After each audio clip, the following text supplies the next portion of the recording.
नहीं बोल सका, कुछ कह नहीं सका, तो कवि उनके भीतर से फूल पड़ा और बोलने लगा। ये पहचान ताकत है। तो बौद्धिकता जब जब चुप हुई है, समाज पर संकट तब तक बढ़ा है। इसलिए बौद्धिकता के बोलने का समय है और अधिक बोलने का समय है, इसलिए इसमें कोताही करने की कोई जरूरत नहीं है। आपने ये भी देखा कि हिंदी कविता नहीं, दुनिया की कोई भी कविता अपने भूगोल से बहुत गहरे न्यस्त होती है, वो गहरे जुड़ी होती है। बगैर भूगोल के कोई साहित्य टिकाऊ होता ही नहीं। और ये वाल्मीकि से लेकर के व्यास से होते हुए, निराला से होकर के गालिब और मीर तक से होते हुए आज तक चला आ रहा है। हिंदी कविता भी लगभग वैसी ही रही है। तो हिंदी कविता अपने भूगोल से बहुत गहरे विन्यस्त रही है। बीएचओ की हिंदी कविता जैसे बनारस के भूगोल से गहरे विन्यस्त रही है, वैसे पूरी दुनिया कविता, आप सब जानते हैं, बनारस कविता के को बगैर उसके भूगोल के आप समझ ही नहीं सकते। इसलिए मैं आनंद जी की जो बात है उसमें स्वर मिलाता हूं कि भूगोल का रिश्ता तो साहित्य से सनातन है और कविता का तो बुनियादी है। इतना जरूर है कि बनारस की हिंदी कविता अपने भूगोल के पास पहली बार पहुंची है। इसलिए मैं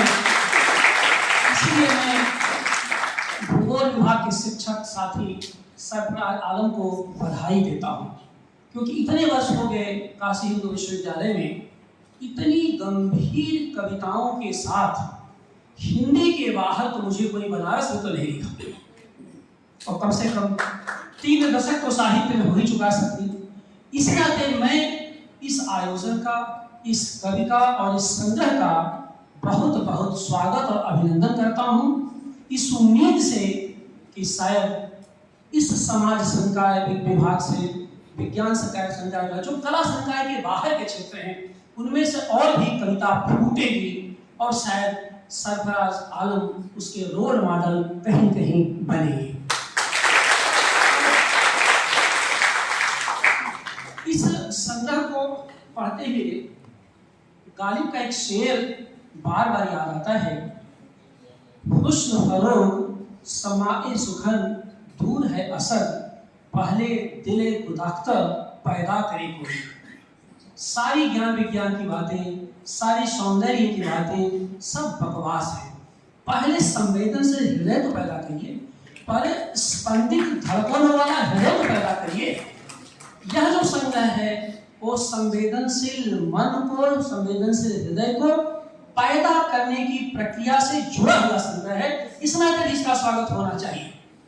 और सरफराज जी ने इस हिंदुस्तानी भाषा में इस संग्रह को जिस तरह से संभव किया है, वह इनके हृदय की रमणीयता और रम्यता का सूचक है। इसलिए हृदय की जिस रमणीय पक्ष को इन्होंने उद्घाटित किया है, बहुत सारी बातें विंध्याचल जी ने, आनंद जी ने संग्रह के बारे में कही, उनकी चर्चाओं में नहीं जाऊंगा। लेकिन आप देखिए कि यह एक ऐसा संग्रह है जो अपने समकालीन यथार्थ से जितनी शिद्दत से टकराता है वह बहुत कम संभव हो पाता है, और यथार्थ से ऐसा टकराता है कि बहुत खुल करके आप उनको खोलने की हिम्मत नहीं कर पाते। यानी कितनी पीड़ा से, कितनी गहराई से, कभी कितने डूब करके इसको शब्दों में पिरोया गया होगा, इन्होंने लिखा होगा। तो इस नाते, और कविता की जो भूमिका होती है, कवि की भूमिका होती है, वो यही होती है, क्योंकि वह कवि इस दुनिया का अकेला प्राणी कवि होता है जो वैकल्पिक समाज की निर्मित का स्वघोषित संपादक होता है, संस्थापक होता है। कवि को कोई कहता नहीं वैकल्पिक समाज के निर्माण के लिए, वह उसकी जिम्मेदारी का हिस्सा होता है, और यही जिम्मेदारी उसे श्रेष्ठ बनाती है और महान बनाती है।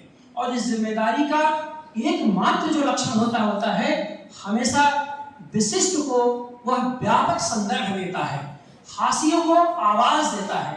यह संग्रह हाशिए को आवाज देने वाला एक महत्वपूर्ण संग्रह है, जिस कारण से हम इसका स्वागत और अभिनंदन करते हैं। अब इसमें दो बातें केवल मैं कहूंगा, बहुत सारी बातें हो चुकी हैं। एक तो ये, इस संग्रह को पढ़ते हुए भूगोल की बड़ी रोचक पुस्तक मैंने पढ़ी है, और revenge of geography Robert Kaplan की है, रिवेंज ऑफ ज्योग्राफी।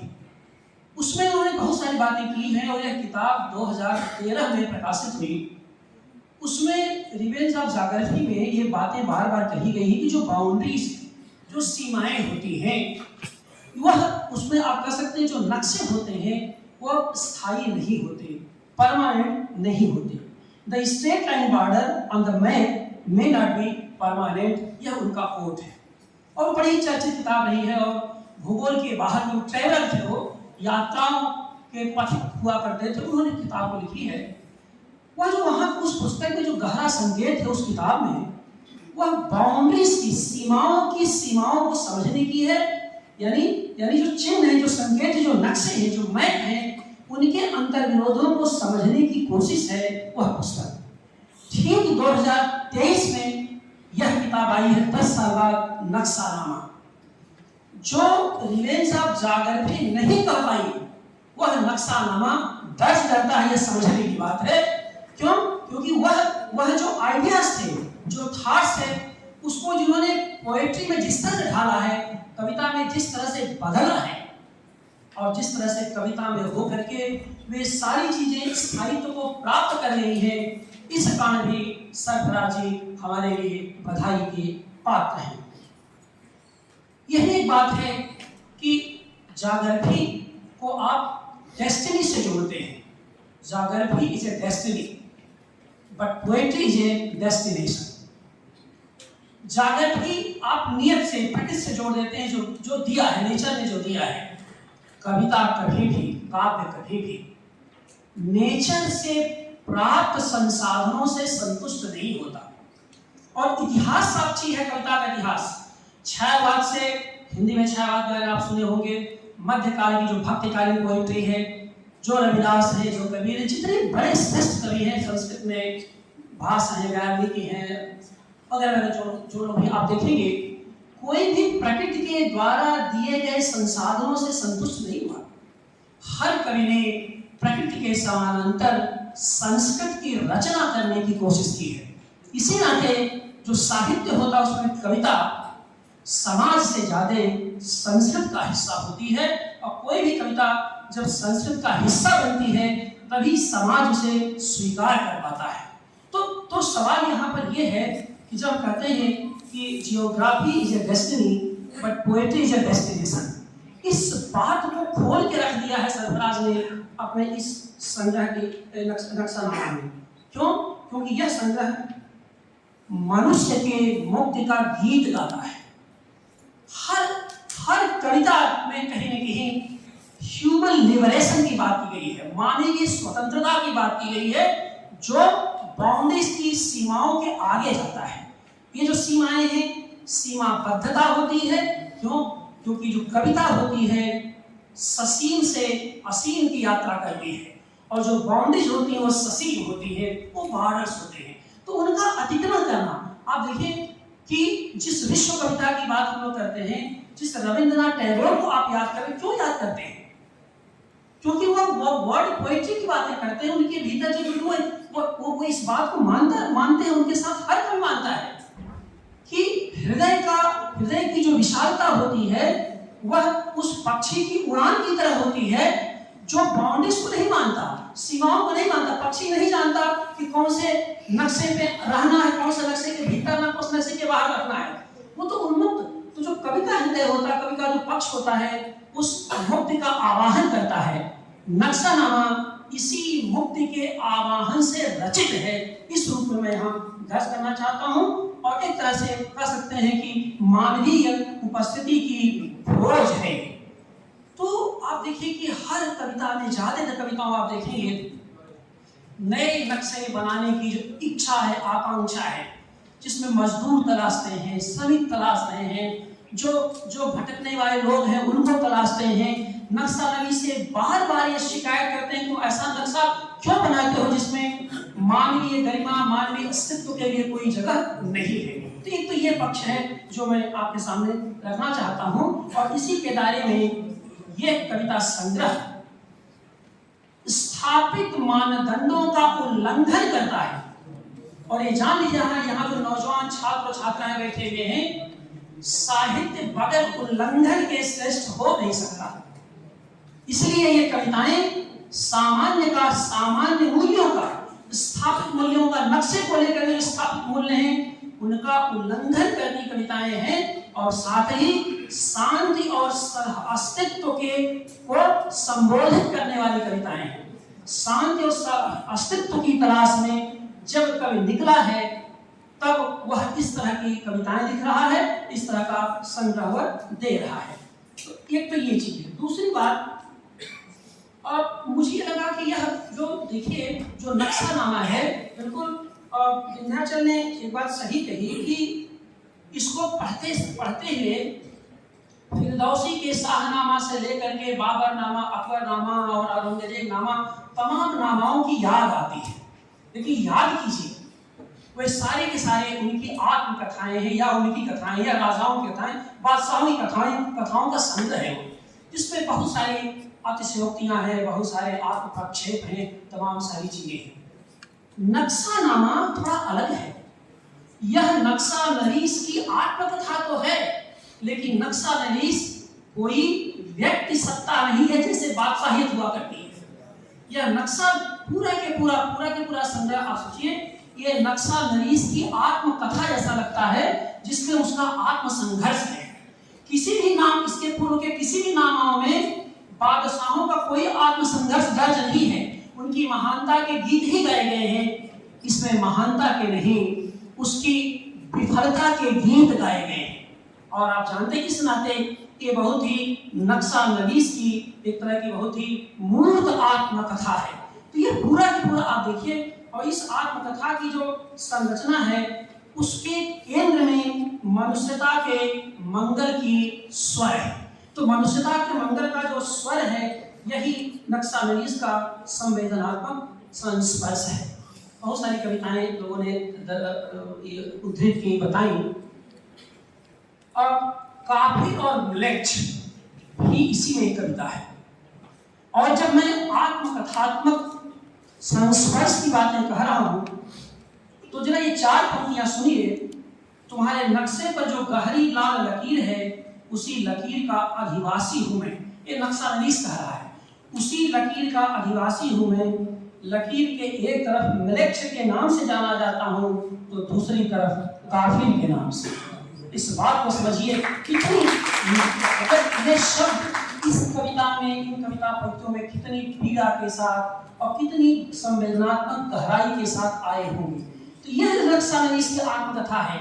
चाहता तो यह है कि इस नक्शे, जो बने बनाए नक्शे उनको अतिक्रमित कर दें, लेकिन व्यवस्था का बंधन ऐसा है कि वह कुछ कर नहीं पा रहा है। तब उसके भीतर का कवि बोल रहा है, तब उसके नेपथ्य में जो सजग कवि था उसका स्वर सुनाई पड़ा, और जब स्वर फूटा तो फिर वही समझिए कि जैसे आदि कवि ने जब क्रौंच मिथुनरथ क्रौंच पक्षियों के जोड़े के प्रहार को देखा, तो मान सागर प्रतिष्ठा में तुम गमन शाश्वती समा, तब श्राप दिया। नक्शा नवीस पीड़ा के भीतर लगभग वैसा ही श्राप देता है कि तुम जिस बंधन में मुझे बांध रहे हो, चाहता तो नहीं, लेकिन ये सीमाओं के बंधन सभ्यताओं को कहीं नहीं ले जाएंगे, वो उनको तहस नहस कर देंगे। ये दर्द है एक नक्शा नवीस का, और यही दर्द नक्शा नवीस का भूगोल के एक शिक्षक के दर्द के रूप में भी दिखाई देता है। वो हमें इसी में दर्ज है कि भूगोल के शिक्षक से क्या अपेक्षाएं होती हैं, लेकिन कितना वो कर नहीं पा रहा है। तो इसमें आप देखेंगे कि एक भूगोल के शिक्षक की पीड़ा भी कहीं न कहीं यहाँ पर एक तरह से दर्ज हो रही है। तो इस तरह से आप देखेंगे कि जो नक्शानामा की कविताएं, इन दो पक्षों पर मैंने आपसे बात की, कविताओं की चर्चा मैं नहीं करूंगा, उस पर विंध्याचल आनंद जी ने विस्तार से चर्चा कर दी है। आप देखिए कि नक्शानामा की कविताएं नक्शे के अधिनायकत्व के खिलाफ जाती है। नक्शे की जो वर्चस्वशाली ताकत है, उसकी जो ताकत है, उसके खिलाफ जाकर के उसको डिसेंट्रलाइज करती हैं, डिकॉन्स्ट्रक्ट करती हैं और बताती हैं कि ऐसा कोई नक्शा उचित नहीं होगा जिसमें मानवीय मनुष्यता के स्वर न सुनाई दें।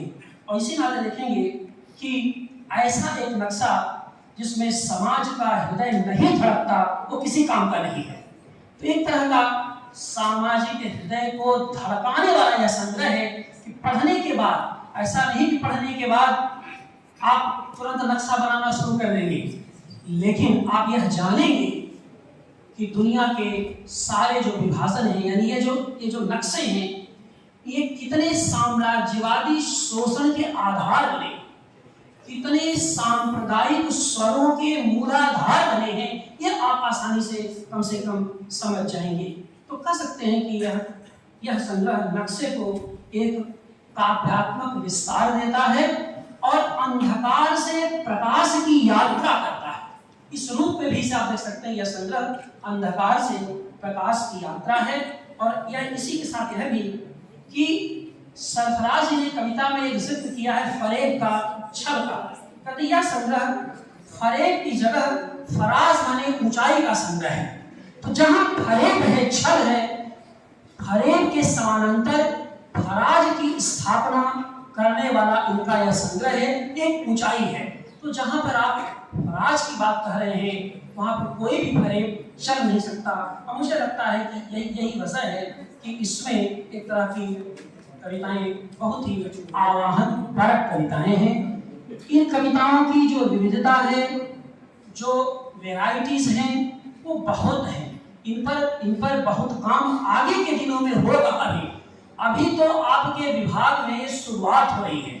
आप देखिएगा भूगोल विभाग का यह आयोजन कितना दूर तक जाएगा और कितना दूरगामी प्रभाव छोड़ेगा, क्योंकि वर्षों से कविता लिखते पढ़ते पढ़ाते मैं जानता हूँ इस संग्रह की क्या क्षमता है, क्या ताकत है।